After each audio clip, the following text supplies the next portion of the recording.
Hello and welcome to Broad Lane Leisure. My name is Adrian and I'm going to demonstrate the internal workings of a Coachman Acadia Extra. The Extra is one of Broad Lane's dealer specials that we produce, and the van that I'm in at the moment, the video that we're going to shoot will be applicable to all of the Coachman Acadia Extra range that we have supplied to Broad Lane. So although the layout may vary, the actual workings is going to be exactly the same with the same equipment. So welcome, and what I want you to imagine is that we have put all the services onto this particular vehicle. We've got the gas supplied, we've got the water, we have got a battery and mains electrics. Once those items have been established and we've got them all attached to the vehicle, we can come inside the caravan, and the first area I would come to in this particular unit is to the offside front bed box, where we're going to see, if I lower that door down there, what I call the consumer unit. And on the consumer unit, we've got a series of mains fuses and a series of 12-volt fuses. On the main side of stuff, we have a little trip button here that when you first couple up to mains electrics, you should always test to make sure that this set of levers here will trip out. It's called the RCD. If I press that blue button in, there we go, we've lost supply.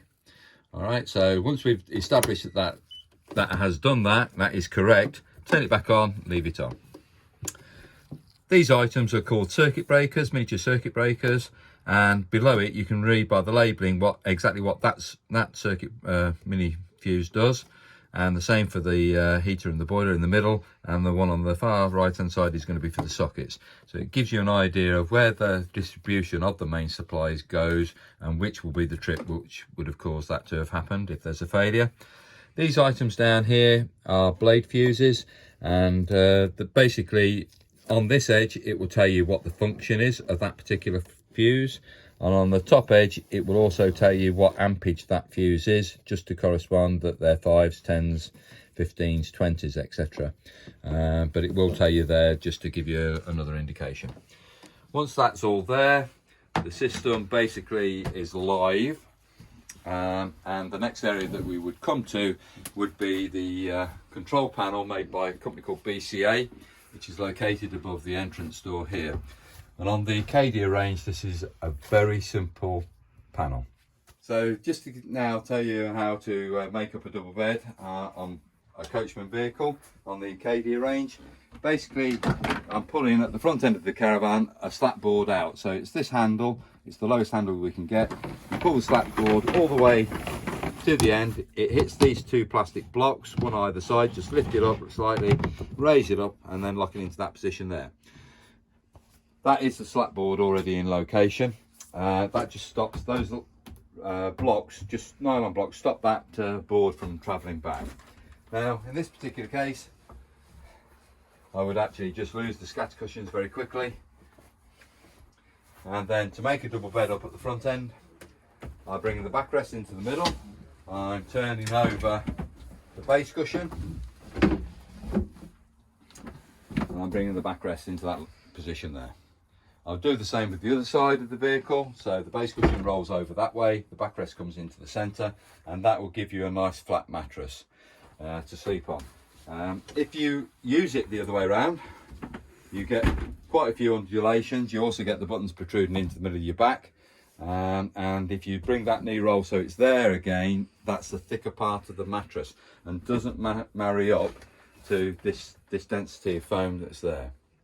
Actually I say it's foam, but on Coachman caravans this is sprung upholstery. So we're moving across now to the Thetford oven. It hasn't got any more information on this particular one, but there are Aspire systems, etc, but this is the latest design by Thetford.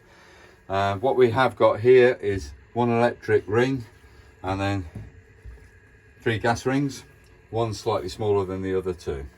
So if I want to turn this valve on, this is to operate the electric ring. If I operate it to 1, I'll see if it comes slightly warm.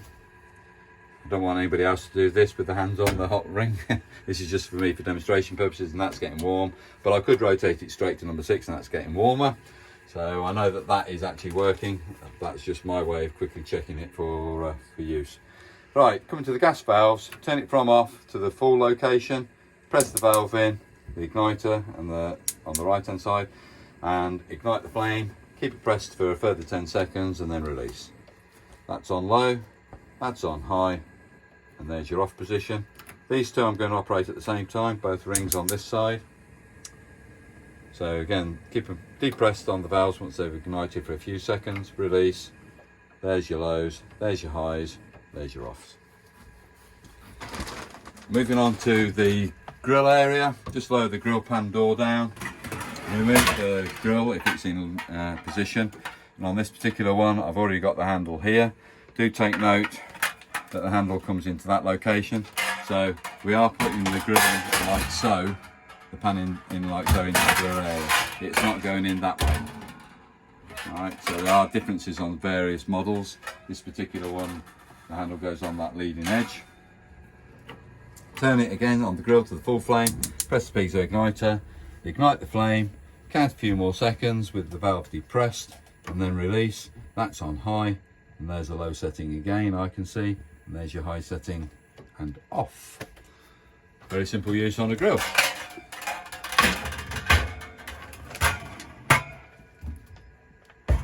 So coming to the oven,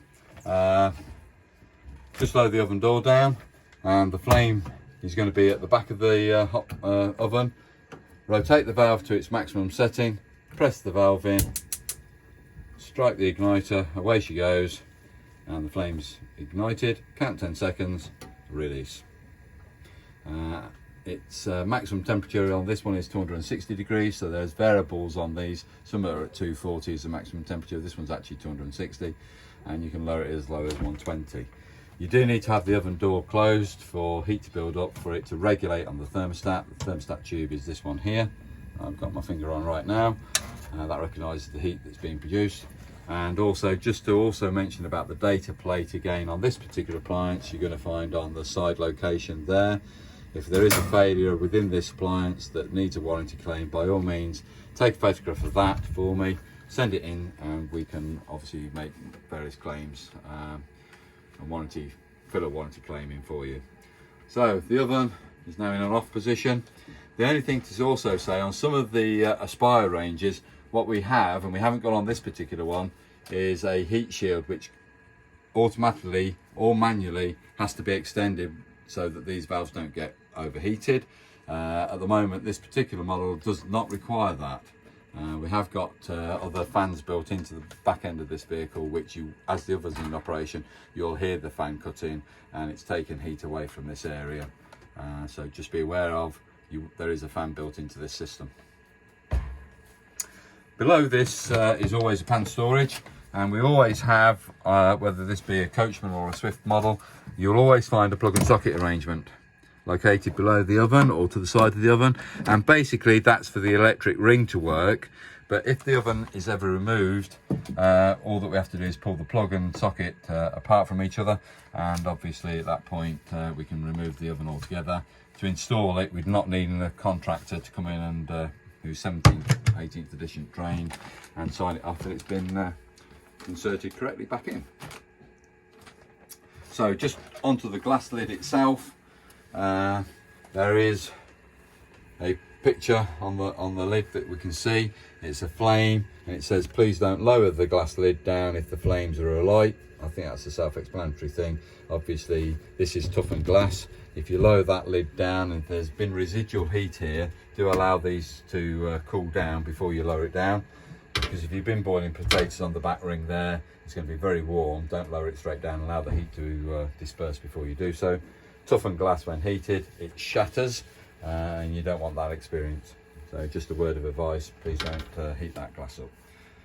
So to continue in a Coachman caravan, obviously I just want to demonstrate the windows, the fly screens and blinds and roof ventilators that we have on this particular model. So they've all got lever latches, and the ones on the window stays just rotate, but the actual ones on the base, there's a little button that you have to press in to get that lever latch to turn. So press the button in and it will turn. Just release all four latches, have it slightly ajar, and you get fixed ventilation here, roughly about an inch gap. But if you was to have somebody, malicious person, put their fingers behind the window, they would probably break these plastic latches. So just be aware, it's not 100% secure, but it looks secure, if that makes sense. When I'm ready to open the window up greater than that, just open the window up to the desired location and turn these little screws here to lock the window stays in that position. If I want to then bring the window out or change its position, just release them slightly. The window would either come right down, or you could gain a greater access should you need to. And that is basically the operation of the windows. Coming to the blinds, the first metal bar that I pull down brings down then the concertina blind. The second bar, located here, is just the fly screen following it down afterwards. I think that's straightforward. That's nighttime use. That could be day use when you don't want the flies to fly in. Some customers do use blinds during the day if it's a very strong sunlight. Say you're in the south of France, you've got some very high temperatures and you want to try and keep the caravan cool. A lot of people use the blinds to reflect the heat. Well, quite right, the blind will reflect the heat. But if you leave it completely sealed, it will reflect it back against the perspex window, and the temperature that's trapped in there will increase dramatically. So when in strong sunlight, I'm recommending that you leave a small air gap at the top, which allows that heat to actually disperse. All right, yes, it's dispersing internally, but you're not distorting the window. So if that heat is trapped in there, it's radiated against that, and that window pane will distort. I'm just going to draw your attention to a small symbol that you're going to find located on the windows, which is the round one on the far left hand side with the book inside there. It's saying read your owner's handbook, and it will explain what I've just said there about that. It's not covered under a warranty situation, so please be aware of it. If you come in with a distorted window, unfortunately that is not going to be covered. All right, so moving on from there, I'm going to come to three different type of style vents. In fact, 4 if I was to include the bathroom one. But let's just go into this one right now. This is not going to be applicable on all the Coachmans. It's model specific, so just be aware of there are going to be slight differences. But this is like a window, basically. So we've still got the same lever latches, although these haven't got locks on. We've not had to depress that latch there. But you bring it right down and into a closed position. So I'm going to do this quickly. All the way down, you pull it in so that latch goes past the white frame. So I'm putting it in slightly so that they do lock, and that's not very nice having the sunshine at me. Anyway, so that's completely sealed. It does have a window, it does have a rubberized seal on the top to create a seal. When ready in use and you want to use it, there's 2 positions that this window can go up into. And if you need to be quiet, because the stay gives a little click when it's reached the latch position. So as I push this up, hopefully you heard those clicks there, and I rested it at that point once I heard the clicks. I'm going to go again. There's the clicks again, and that's the second position. So roughly about 6 inches open is the maximum location. If I want to lower that down, just raise it back up again and lower it back down into the seal position. So that's how that window opens and closes, or roof vent. There is a night blind and a fly screen. They're concertina, they are not sprung loaded.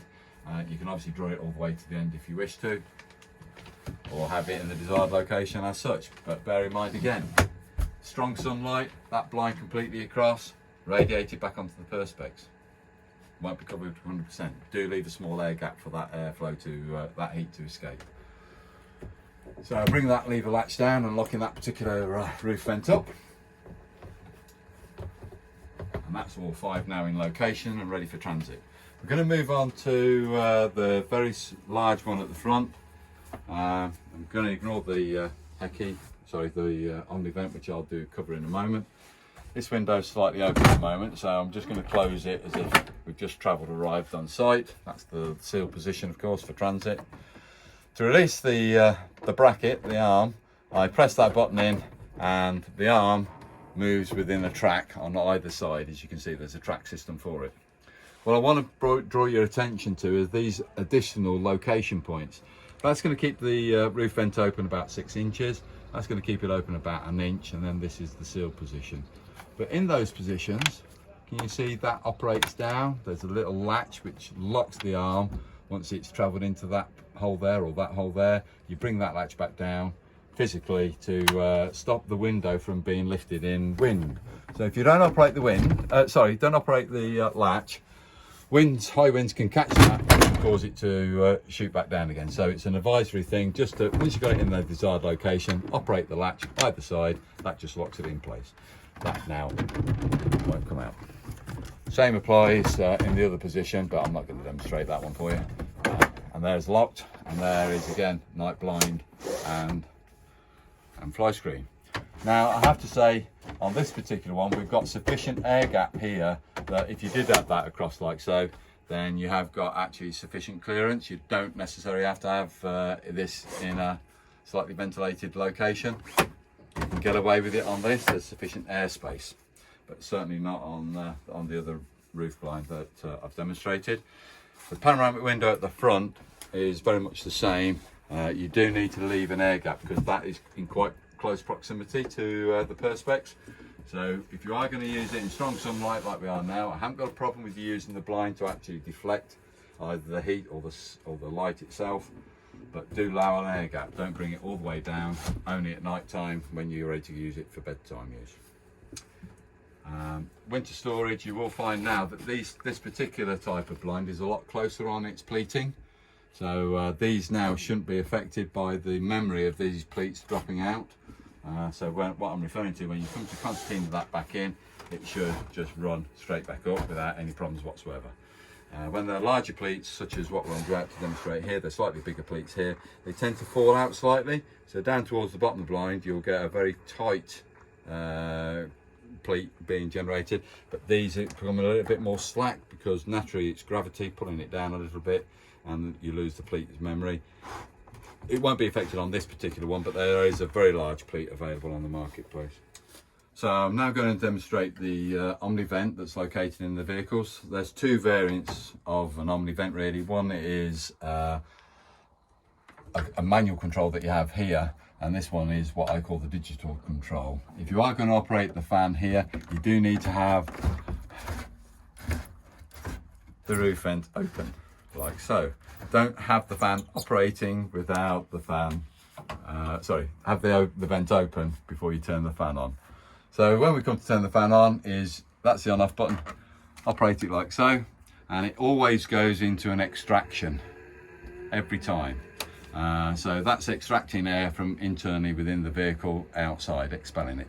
If I want to increase that fan, there's that little light diode is grained in brightness. So that was one, that's 1.5, there's 2, 2.5, there's 3, and that's extraction of air here. But if I want to change direction, because I can add the flow in reverse, so it's bringing air in from outside internally. So I'm going to wait for that fan to slow before I change the direction. So it's now stopped. I'm now asking it if these are touch, oh no, turn it on first, Dave, let's get it right. I'm now asking it to change direction. So stop that fan. Wait for it to stop, and there's half revolution there. Yeah, so that's now, as you've seen the little debris flow back in, that's half speed. There's 1, there's 1.5, there's 2, and all the way up to 3. And so just bear in mind, you do need that roof vent open for the airs to flow in and out. Okay, so the only thing I need you to be aware of on OmniVents, if there's any likelihood of rain, please lower the vent down, or at least put it into an almost closed position, because this is electronics up here which can be exposed, and if water does get onto those electronics, they can short or they could blow a fuse or something similar to that. It's just a standard thing that you just need to be aware of. Just if it's going to rain, lower that vent down. At night time, we do have a night vent or a blind that comes across just to close off the illumination there. So what you do is you grab those two little lugs, you move them inwards, and I could ask it to lock out there or other places, i.e. somewhere there. Both gone, can't find it. That's either open or closed. Okay. When you finish using the OmniVent, and obviously for transit purposes, you need those lenses retracted. Just make sure that they're down. So I'm going to demonstrate the alarm system that is located on Coachman caravans. We have got a different type of style key fob now. So I don't know if you can see the image that you have on the key fob. Is it visible at all? We have an open lock, so that's to unlock the system, or an arm system down here. We've got two little gradients down here, two like little triangles. One's got a little bit of knurling on it, the other one's completely clear. Right, so to arm the caravan, just for normal use, you'd press the lock position here, and we should get 2 beeps. So that's for arming. When we come to disarm the caravan, we've gaining access to it, press the open lock, and this time we should have 3 beeps being given off. The only difference I've got down here is on this flat triangle, not the one with the knurling, but this flat triangle. If I press that one, we get 1 beep. So what it's done is armed the exterior of the caravan. So the tilt sensor mechanism is active, but not the passive infrared detector. So if we've got an animal that we've kept inside the caravan for some reason, you're only going to a local shop to go get some provisions, then you've left a dog or a cat inside the caravan, you can press that one. It gives 1 beep, and basically anybody in here won't be detected on the PIR. I deactivated it because I didn't want anything to go off in the background and for you to hear a series of alarms. So 1 beep, you've deactivated the PIR, but you've still got the tilt sensor. The one above it is 2 beeps. That is for arm of the whole system, including the passive infrared. The one at the top there, that's 3 beeps. I've disarmed the system. When we do press this, we do get also an illumination of the awning light, which is just a visual indication externally that you have actually armed or disarmed the alarm system, and that's on the outside of the caravan, of course. Thank you very much for this brief demonstration.